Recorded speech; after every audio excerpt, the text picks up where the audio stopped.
Friends, it is time. We are hosting an Enneagram event in Colorado on June 27th through the 28th. And actually, there's a bonus Sunday morning, the 29th, as both a reason to get all our Enneagram friends together and because we are launching the first of our 5 books. Around the Circle, an Enneagram book, is releasing this summer. And because we love you, we have half-price tickets to the event up, and they are available through March.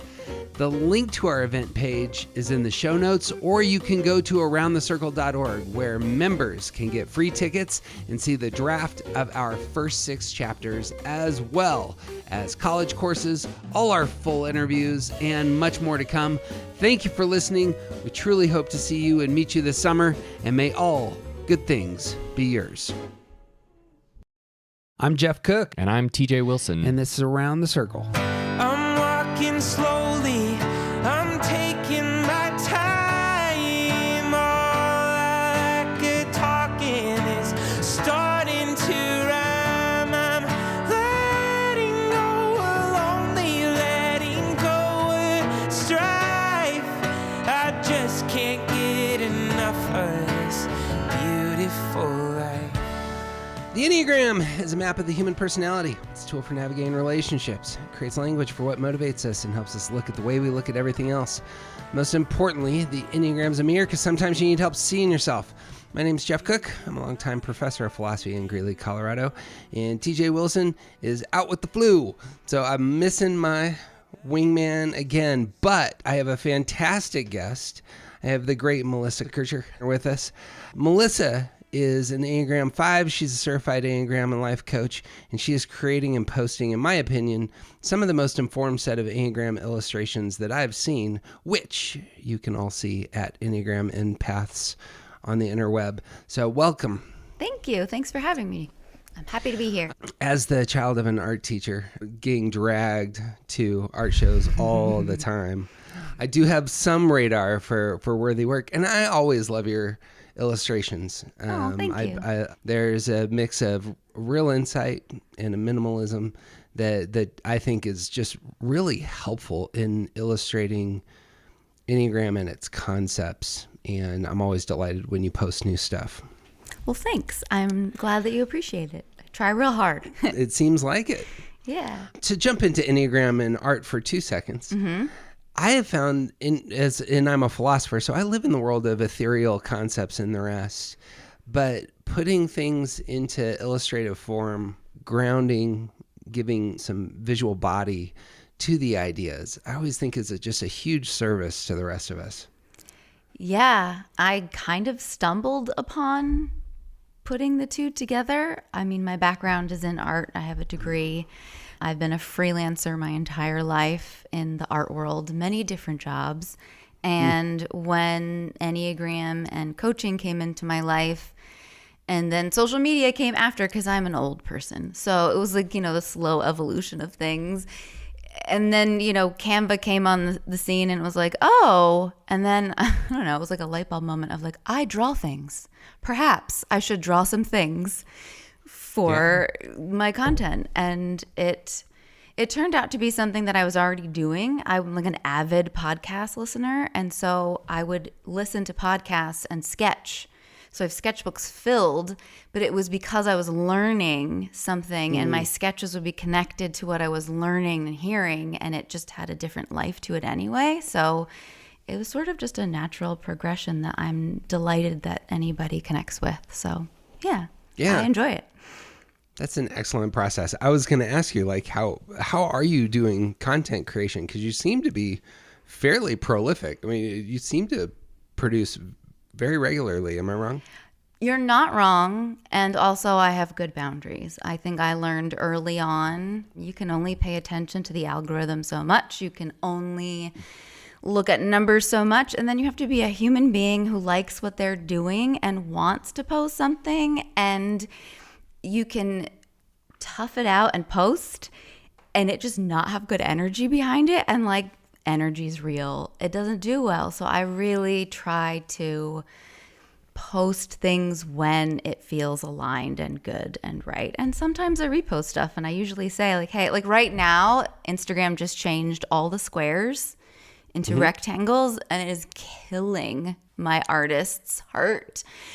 Right. And so I'm taking the old squares and I'm doing some of them into new, like interspersing it. So, and I just try to say, hey, that's what we're doing. And just, you're going to see some repeats. So yeah, I try to have really healthy boundaries around it as much as possible and try to love, like I really love it. And so yeah, imbuing it with the love that I feel for the Enneagram and what I'm doing.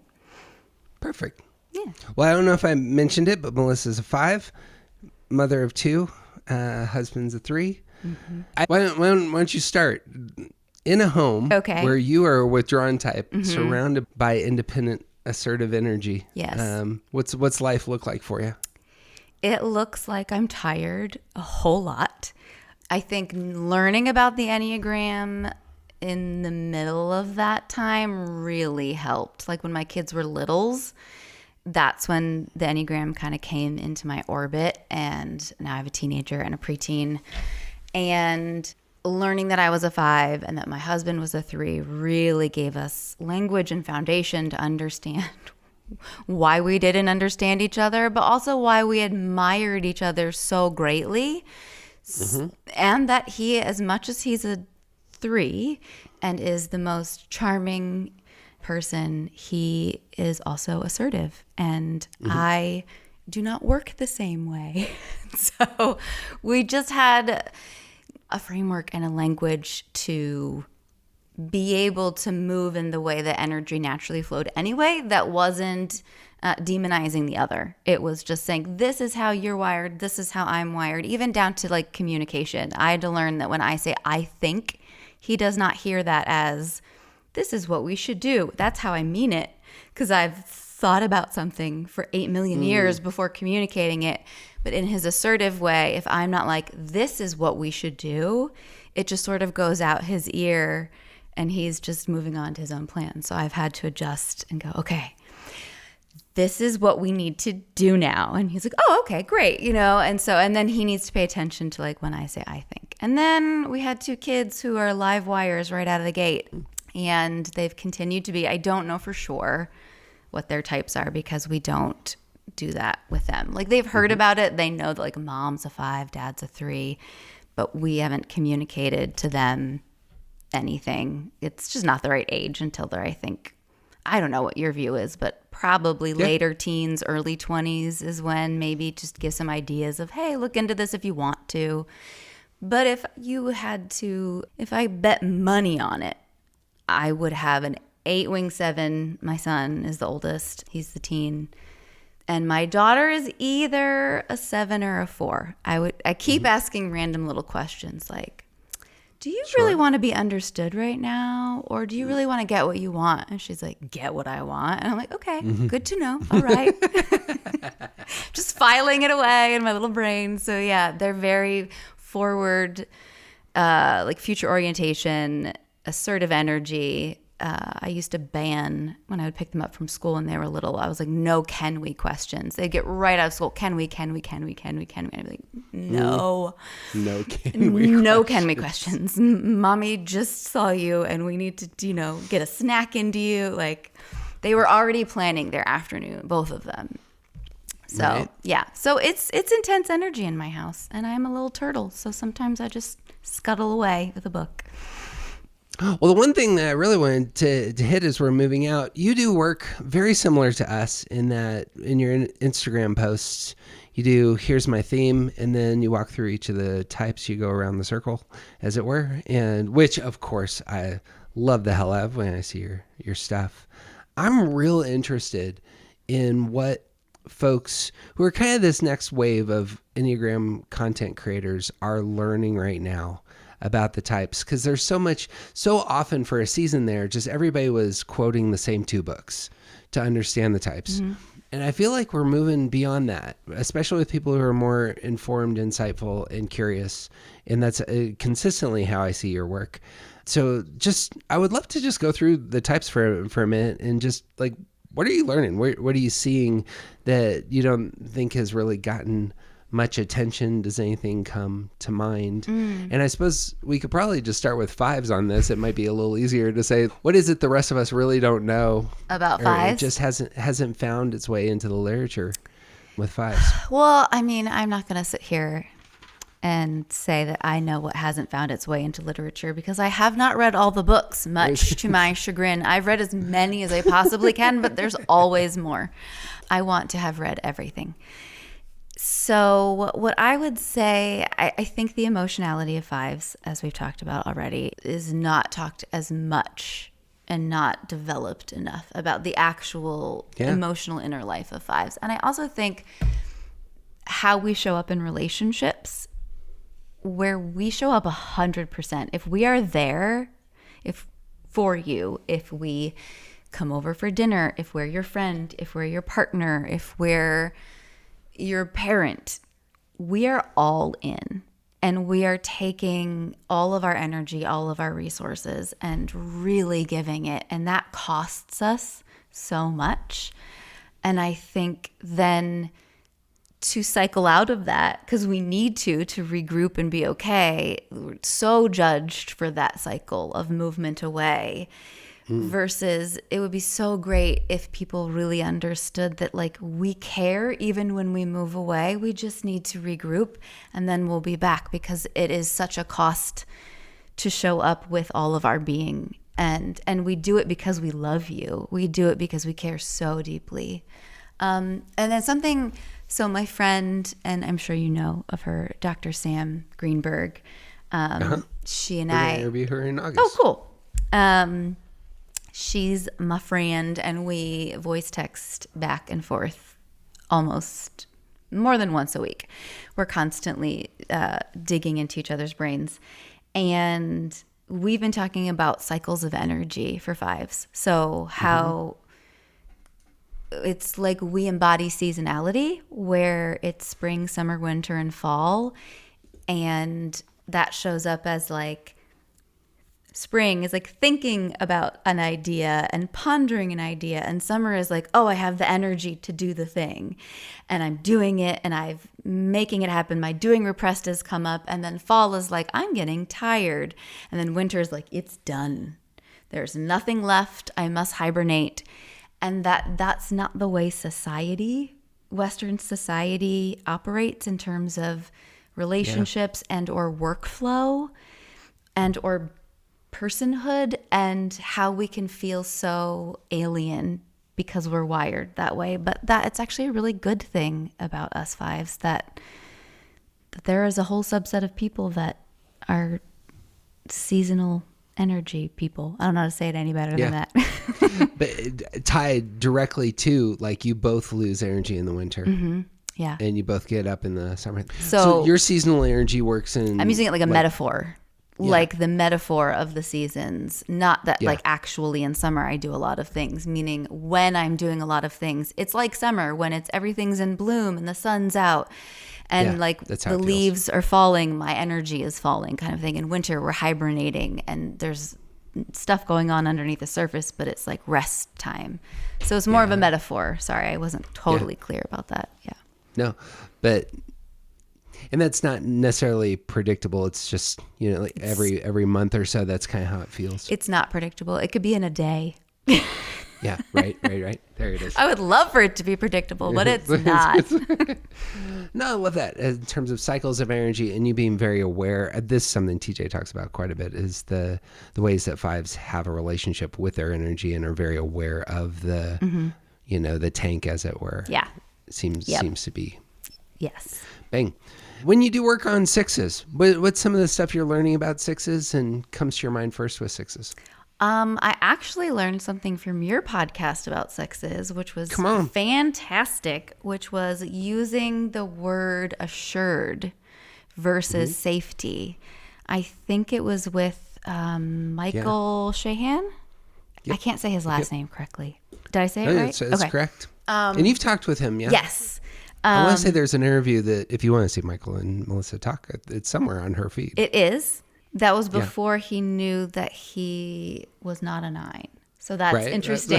So it would be an interesting watch to go back.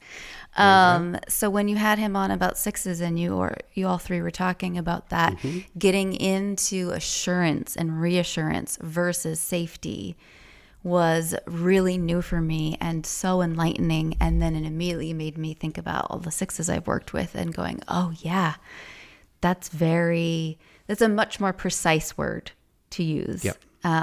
And has been extremely helpful to understand what's going on beneath the surface for sixes in terms of their needs, and then how the need manifests outwardly.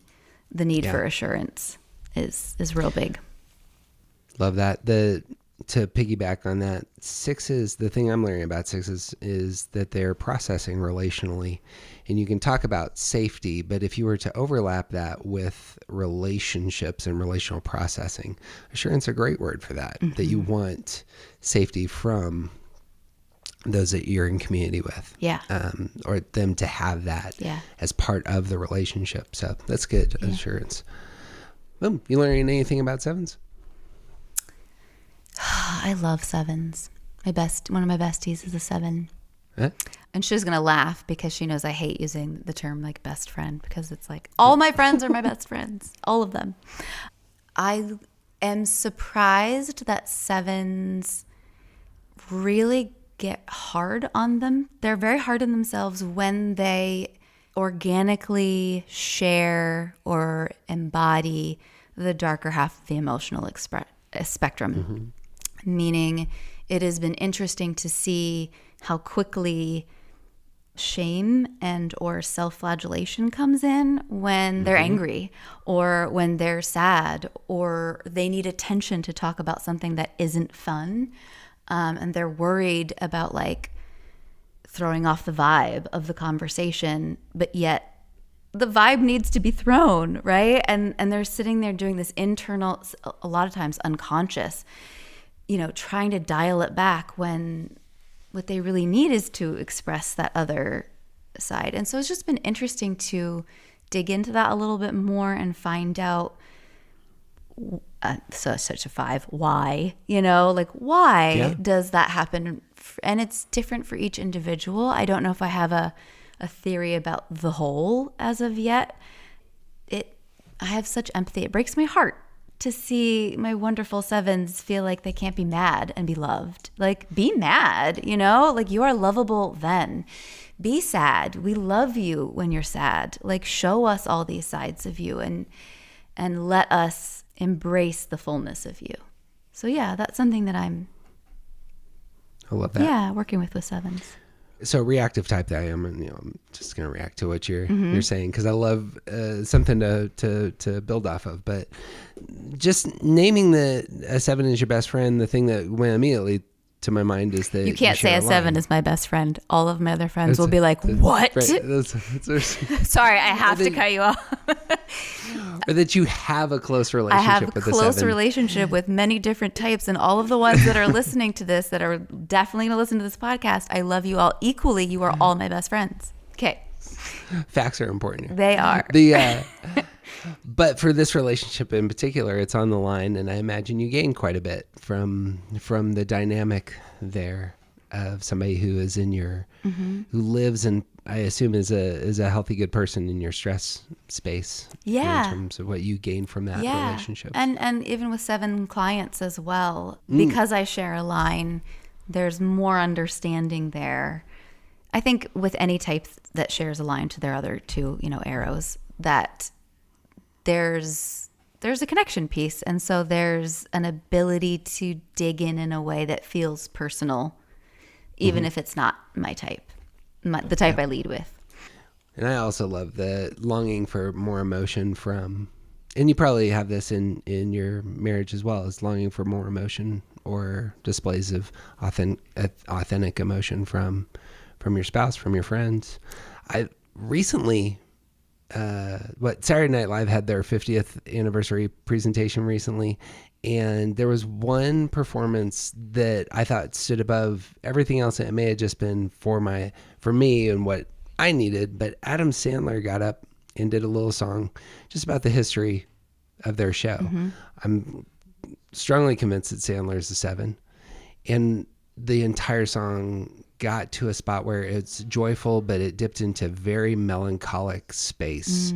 And just the richness that came out in that moment for me, like I wept through the whole thing. He got a standing ovation. I'm not sure that anyone else got a standing ovation. And that room is filled with the most talented people on earth. And you have this 7 who's kind of a goofy dude. But when he brings forth, here's the beauties of the sadness that I feel for the loss of my friends, colleagues, people that I work with. And we all had this shared experience because we all engaged in their artwork and were enlivened by it. It was just super meaningful to me. Yeah. 7s are really deep, poignant people. Yeah. Yeah. 100%. And I think we do them a disservice to suggest only lightheartedness. There is such depth to 7s. Yeah. Yeah. We had an interview with Jackie Brewster recently, who's a 7 Enneagram teacher as well. And we had a conversation off mic about the image of, we're so used to the 7 being the jumping monkey. And so we come to the relationship and go, jump, monkey, jump, like this is your function, to speak of function. This is your function in my life. And as you're saying, huge disservice. Yeah. And I think about how sad that might actually make somebody feel that they always have to bring the good time versus being allowed to let somebody else bring the good time and them have a hard time because they're a person, right? They're not, that they get to move in and out of energy just as the rest of us do. Truth. Yeah. Truth. What comes to your mind when you're doing work on 8s? Is there anything new for you there? I adore 8s. I adore all the types. I have no favorite type. 8s, there's nothing new, I would say, for 8s other than they continue to be the most delightful people to know and work with. And I think maybe people would be surprised that a 5 would say that, but I feel the safest with 8s in my life. They tell it like it is. You don't have to wonder about what's going on. They're honest.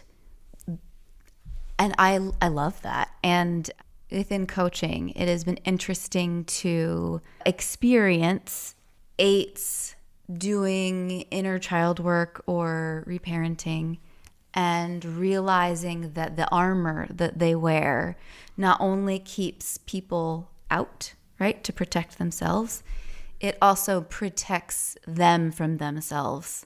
They don't have a connection to the more tender, vulnerable parts of themselves. So it's an armor that cuts them off from their deep, tender, huge hearts. And that part of laying down that armor in a conscious, consenting kind of way not only opens them up to love from other people, but also opens them up to the tenderness that lives inside of them for themselves, for their younger selves, for their teenage selves, for their adult self to a lot of times 8s really are hard on themselves about weakness. The verbiage they can use is like, oh, that's so weak.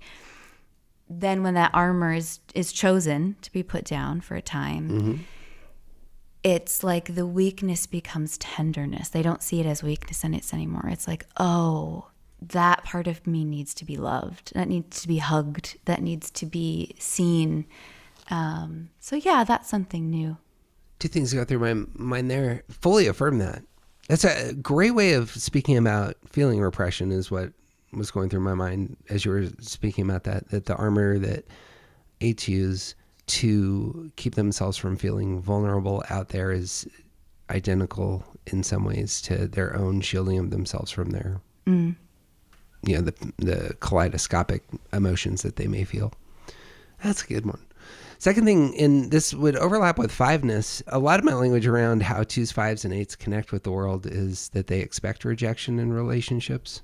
I suppose that's what I was hearing as well. We didn't bring this up in terms of 5s, but do you see that in yourself and in the 8s as you envision them? Yeah, we're the rejection triad, right? Aren't we? Yeah. So right, tend to reject before we can be rejected. And so I think that it's funny. I don't think 8s tend to find that I understand them as much as I do when they talk. Right. And we just laugh because it's hilarious that we're so similar and yet so opposite. But it's it's funny and silly and weird and quirky, but that we're very similar in some ways. So yeah. Well, as was said, I have a 5 and an 8 living in my basement, and I love they have understanding across that space. I wanted to bring that up with your relationship with 7s, that you share, the head triad, you're both bringing the world in through your head, probably a lot of dynamics in terms of you get that they want safety and that they are very cognitive in their approach to the world. In terms of relationships between 5s and 8s, I assume you would get. See a lot of 5s and 8s in relationships. See a lot of 2s and 5s and 2s and 8s in relationship. And it seems to me that that's part of why those numbers can connect so easily. They might be. They both expect rejection. And so like the initial chemistry is influenced by that expectation. I would think so. Yeah, probably. There you go. So you're going to just validate and affirm all of my theories about 5ness today. Absolutely. That's what I'm here for. I really wanted you for, Melissa. Because again, I don't understand 2s and 5s very cleanly, even though I have one in my house. It's for this reason, actually. I think there can be something that's held back from the 2s in particular. It's like, I'm going to keep 50% of myself here, even though it looks like I'm 100% in. Yeah. I don't think it's done consciously. I think it's... For the 5 or the 2? For the 2. Yeah. I think it's unknown to themselves. It's exactly what I think. Oh, well, there you go. I affirm and validate all of your opinions. You and I should hang out more often just to tell each other how right we are about all the things. It's totally healthy. Yeah. What could possibly go wrong if you created a bubble in which only you and your opinions are the things that get promoted into your heart? I'm still okay with it sometimes. 9s. But where are you learning about 9s? 9s, through experience, again, not through like head learning, that they're fantastic leaders and can have lots of energy and be really good at being out front while still putting themselves in the background. They will be the leader of an entire organization, group, and everyone will feel safe around them. And they are so directing every moment that is happening and every interaction, and yet their self is still held back. And that is interesting to me and curious to me. And I've asked a question, of people I've worked with, well, why don't you get, if you're elevating everybody else and able to lead your whole team, this whole organization, and see each person and see the interactions and create a space that is so harmonious, why don't you get to live there too? And it's so interesting to hear the different answers of why they don't get to live there too. And it's heartbreaking, but also hopeful, because when you delve into the heartbreak, you have a chance to heal. So there's a lot of hope in that question for me, or that space of investigation. What I heard there ends up being that they can be fantastic leaders, and that gear is available and often unchosen. Yes, they will most always say, I don't know how I ended up as the, head or CEO or director or leader. Yeah, I don't know how that happened, but I am, and they're very good at it. Right. Usually extremely good at it, honestly. So, yeah. And then I'm going to continue to bounce these numbers off of 5ness, but I assume that you will understand the nihilistic posture that can come with 5ness. And I've just routinely seen that with 9s in my life recently, that it's very similar in nature of this just doesn't have any meaning. I associate that with action repression now, in terms of like, if you have meaning, it kind of gets you up and moving, but that, my presence doesn't matter has a tinge of that in my mind when I think about 9s. And 4s and 5s. So something about the doing repressed. Yeah, my presence. Yeah, I'm not seen. People aren't taking care of my needs. Yes. Yeah. I also affirm that as well. Bing. Spot on. But I think that's right. If you get 9s moving and they are feeling secure and like they're creating harmonious environments, some of those 3 tools are going to emerge, and then you're rolling. Yeah, and then you're rolling, and even better when that energy can come from, I want to do this for myself, right? Like, can be fantastic leaders, but then can be like astronomical leaders when it's self-directed. It is meaning, I've decided I am passionate about this. I've chosen I want to. Then like, whew, they're off. They're off and doing great things in the world. It's good. You learn anything about 1s? I am learning. I'm sure this will shock you. I'm learning that 1s forget about the critic. It becomes so blended for some people that they can do a lot of work with, and some people don't call it the critic. Some 1s, it's more of an inner judgmental energy that feels like it's in their voice, right? Sometimes it's in a different voice. That protective internal energy is so strong that even if you've done so much work on it, it can still start running and almost talking for you.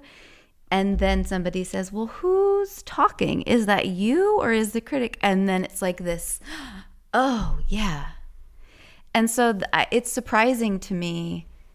It's surprising and not surprising. I'm learning more about that relationship and that internal energy. And I'm curious about what goes on there, because I'm not inside of 1's, head, heart, and body. And so I don't know what that feels like. So I'm in the space of being really curious of what that feels like inside. I don't know, maybe you could say something about that. I would love to speak to this. The 2 things go through my head. First, we had talked about parenting styles a long time ago, and that just everybody's children are different. The dynamics are all different. I think that's probably true of inner critics. Conceptually, telling somebody they have an inner critic can be kind of helpful as this huge, big, category. But when you begin to talk about like what's going on there, some people are hearing their voice of their mother all the time. And as you were saying, like there's no voice at all, but they know that there's inner criticism taking place, and just how that manifests is different.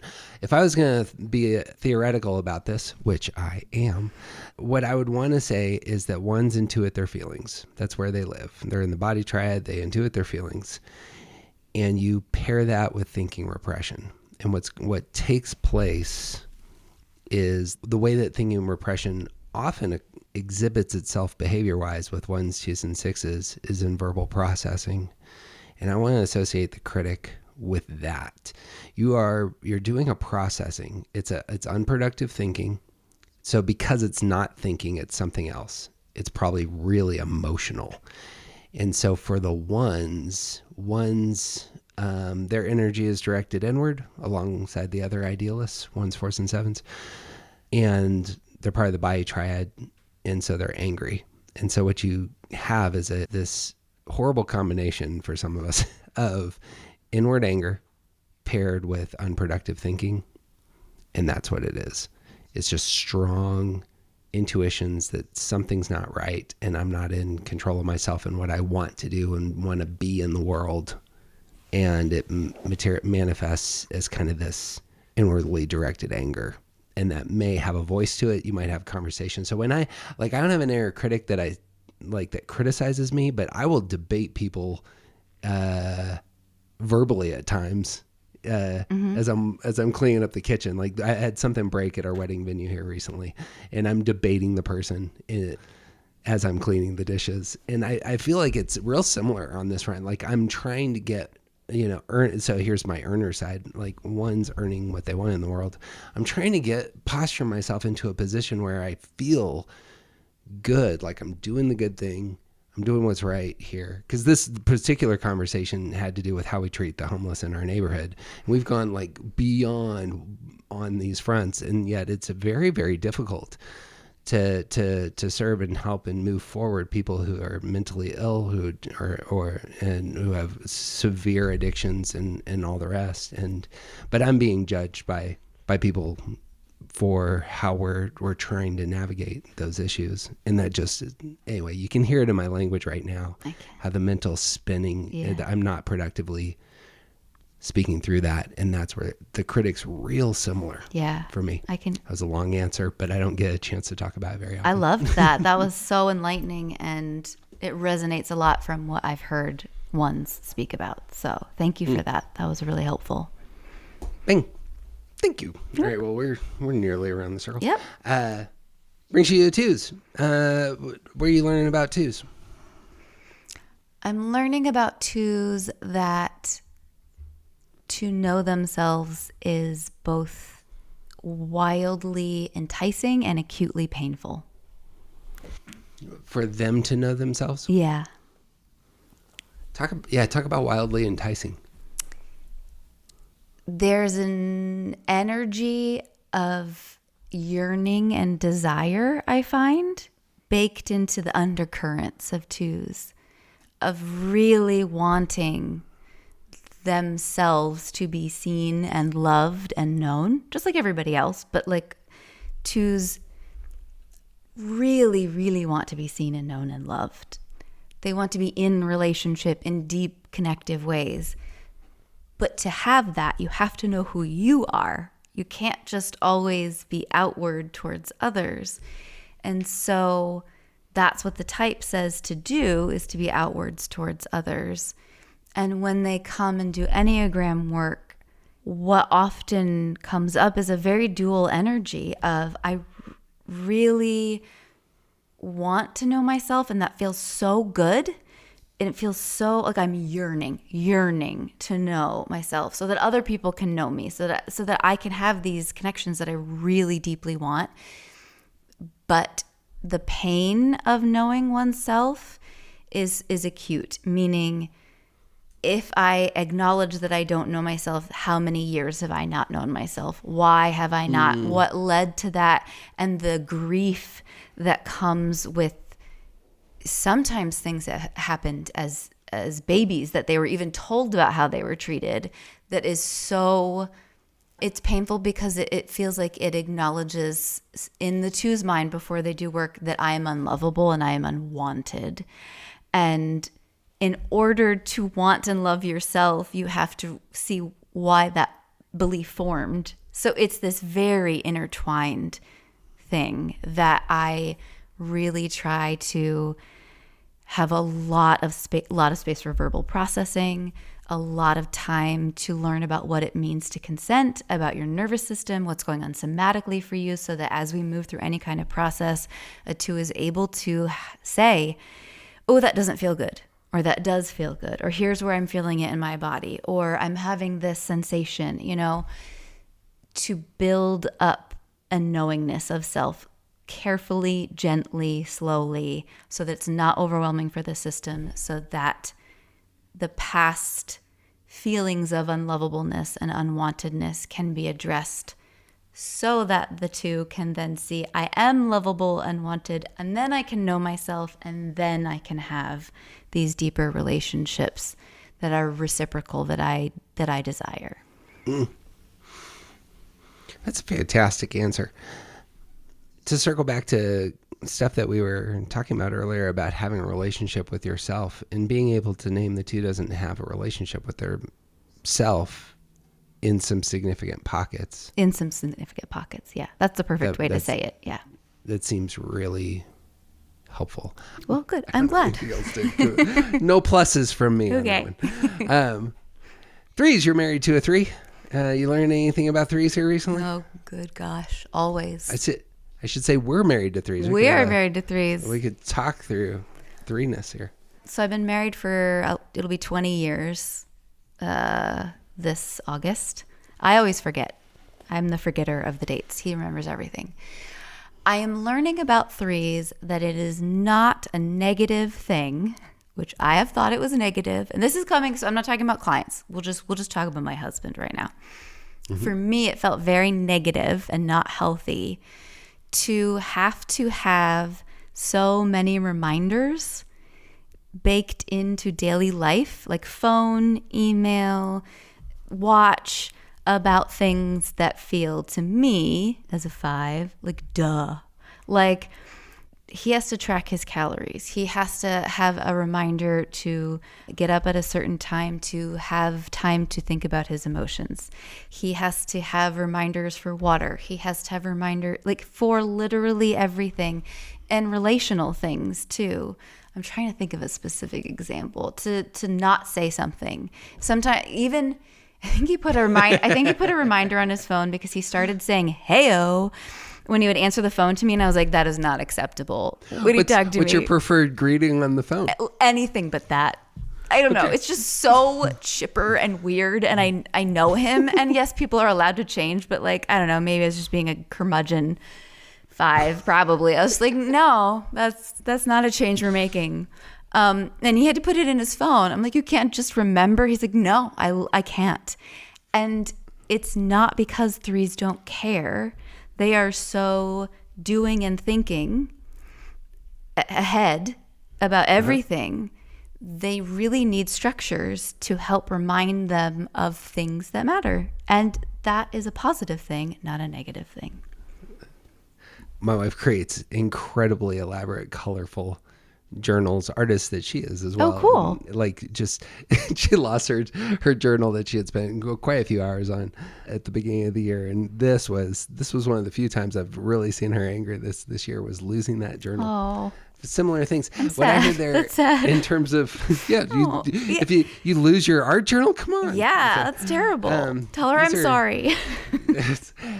Art journals are their own pieces that they're hard to display, but what I heard there was goals and developing habits. And, this is the waters, this is the calories. These are, I want to work on my feeling repression. And so this is how this is going to get done, and check markable, achievable fulfillment. Yeah. And that's necessary, and that they thrive doing that. And they're actually more emotionally healthy when they need to have a schedule for feeling emotions. And that's great. And I support it. I've also learned, which is really, really hard for me. Again, this is just in my marriage, and so I'm not talking about any clients, that as much as it seems wildly hypocritical, because I think about something before I present what I've come to the conclusion on, I could not for the longest time understand why I would ask my husband, who's a 3, about his feelings, and he had no answer. And I'd be like, what do you mean? You have feelings. Just say them. And we have really had to have language and boundaries and energy around, he's like, if you sometimes come to me a week later and go, I didn't know I felt away, it just popped up, and you're a 5 and that's okay. You need to, if you say, I need to know your feelings about something, I need to be able to say to you, Melissa, you need to give me a day or 2, because it's going to take that long to figure out what I feel. And I think at the beginning I was very judgmental of that. And over time I've seen what a healthy, actually very mature response that is from a 3, and that I was in the wrong completely and he was right, and that 3s do deserve and need that space, because it's difficult to get in touch with feelings, and it takes time, and it's a sacred space, so that it needs to be respected, and that I've learned that, and I'm grateful that I've learned that lesson. Yeah, very well said. This is actually really worth naming for 3s. 3s are so fantastic in the moment at overcoming obstacles and reframing and getting people moving. And part of that is because they're not experiencing their feelings in the moment. And this has been a lesson for me as well with my spouse. Is it will take a month for them to be able to get, it's part of their center. So being part of the heart triad, they take in the world through the emotional past. And so only when their own feelings are in the past do they actually begin to experience them if they pivot into that space, has been my experience. So my wife didn't grieve the death of her mom for a couple months. But when she did, it was very significant. There was a lot more energy, but it happened 2 months later, and I think you're saying that very well in terms of this is a mature way of your husband understanding himself in that space. Bang. Yeah. Lastly is 4s. 4s. I think I continue to learn about self-preservation 4s, how varied that subtype can show up, and how much they dislike being 4s. But they are varied, so at least They're you varied. got that going for you. But one subtype, one self-pres 4 can look very different from another self-pres 4. And then they look at the other 2 subtypes and they're like, I'm nothing like those people over there. And to make space for that, some 4s can look extremely like 7s. When Yes. you get below the surface and start talking about emotionality, and it can be so very much like 7s, but they're a self-pres 4. And some self-pres 4s can look extremely like 5s with the stoicism and the logicalness and the long suffering. It's a challenge sometimes because it's not my job to tell somebody what type they are, right? I do typing sessions and I say, here is what I'm seeing. And it's usually between 2. But if I'm working with somebody long-term and they really want to know, it's a funny little thing where I'm like, this is what I'm seeing. And they're Right. like, not a 4. And then the next session, be like, oh, Melissa, I'm a 4. And then the next session, no, I reject the 4s. And to just let that be because it's fine. You know what I mean? Like, it just is what it is. And I think the stereotype of 4s needs to include more of the self-preservation. The way we talk about 4s needs to have more of the wider spectrum so that the ones that are more energetic and upbeat can be included in the descriptions of 4s, and the ones that are more not even melancholy or dramatic but stoic, right? And Beatrice Chestnut actually does a really good job of that in her book with the subtypes. But I think when we talk about it more, I think it's what I'm learning, and also what I would love for to just be more in the vernacular of 4ness. I love that answer. I suppose as a coach and somebody who's typing, you can always pivot to, I loved being a 4 for a year, and thinking I was a 4 and hear all the positives, I mean, I do talk about mistyping myself quite a bit Yeah. with everybody because I mean, so many people tend to have that story, and it's perfectly normal and part of the process, I think. Yeah. Yeah. Both my brother and I suspect my brother-in-law are both 4s. And as you were speaking, I'm thinking of both of them, and they are wildly different human beings from one another. And so I think that the idea of variedness, even within 4ness itself, shouldn't be undersold. I do like that image of like stoicness and the fact that some 4s actually do present very 7ish. My brother-in-law, who I adore, like I'm like, maybe he is a 7. Yeah. Maybe he is a 7. And as you're saying that, I'm like, ha, another confirmation. Yeah. That I'm on the right I have track, a but I can't put friend my- that's a 4 that I'm constantly like, are you a 7? And it's like, no, when we get deep down to it, you're 4, but very 7. Yeah, same thing. Motives. Moving way around the circle. Well done. Melissa, you were an Enneagram coach. I imagine there's lots of folks that listen to our stuff who would love to talk to somebody who's highly informed. Where can people find you? They can find me on Instagram and Threads at Enneagram Paths, like the path you walk down, PATHS. You can also go to my website. I have a contact form in there. And either way, if you want to send me a DM or you want to go through the contact form, my website is www.enneagrampaths.com. And unlike counseling, you can do coaching from anywhere in the world, yeah? Anywhere in the world. I think Come on. the only place we haven't been able to make work is Australia. The time difference is just too extreme. severe. Yeah. South Africa is, I think, the one that I've been able to do a couple in South Africa. And that's been cool. But yeah, as long as we can make the time work, we can make the coaching work. Worldwide presence. Yeah. Melissa Kircher, thank you so much for your time. Just as a very important footnote, Melissa's a 5 and has dedicated 2 hours of her energy and time and expertise to the podcast. And just so you know, I consider that a massive treasure, and I'm very, very grateful. Thank you. It was my pleasure. It was really fun. I enjoyed this. Excellent. Thanks for having me. Excellent. Well, I'm cheering for your work. And as our outro, if you're looking for all of our stuff, most of you know this now, all of our stuff is now at aroundthecircle.org, and we are doing 2 or 3 times the amount of content there. So if you're just getting into Enneagram, want to see what we're up to, that's a place to go. Our typing system is the Start Here podcast, but obviously if you're much more the sort of person who would just like to talk to somebody about Enneagram and their type, or you know people who do, obviously Melissa's a fantastic resource. And that would actually be let me with humility say, talking to an expert is probably way better than listening to our silly 9-part podcast. So Melissa's an excellent resource for that. And I suppose that's what I got. TJ's not here to say he doesn't have anything else, but I do get to say, hey, dear friend, who you aren't just isn't interesting.